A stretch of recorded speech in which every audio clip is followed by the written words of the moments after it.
রবিউল ভাই কটা হয়েছে? 11টা। আচ্ছা, এগুলো তো সব যাবে মানিকগঞ্জ। মানিকগঞ্জ, হ্যাঁ 11টা।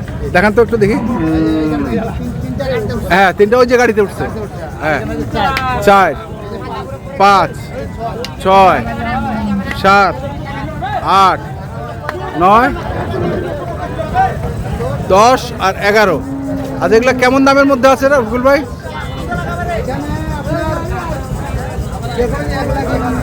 হ্যাঁ হ্যাঁ, আচ্ছা, ঠিক আছে, হ্যাঁ কোয়ালিটি গরু আছে, বিভিন্ন কোয়ালিটির। এগুলো সব তো কুরবানির গরু, সব কুরবানি করবো এবং দাঁতালো গরু। দাঁতালো গরু। ঠিক আছে, মোবাইল নাম্বারটা বলে দেন তো। 01717 হ্যাঁ 152844। এই নম্বরে যোগাযোগ করলে ইনশাআল্লাহ এই নাম্বারে যোগাযোগ করলে যে কোনো গরু, যে কোনো ধরনের গরু, যে কোনো দামে কেনা যাবে, কেনা যাবে। ওকে, তো দর্শক আমরা দেখলাম এই যে গরুগুলো। আমরা ছিলাম হচ্ছে দিনাজপুর জেলার কাহারোল হাটে এবং প্রতি শনিবারে বসে, আর যেখান থেকে গরু কেনেন না কেন দেখে শুনে বুঝে কিনবেন। ধন্যবাদ।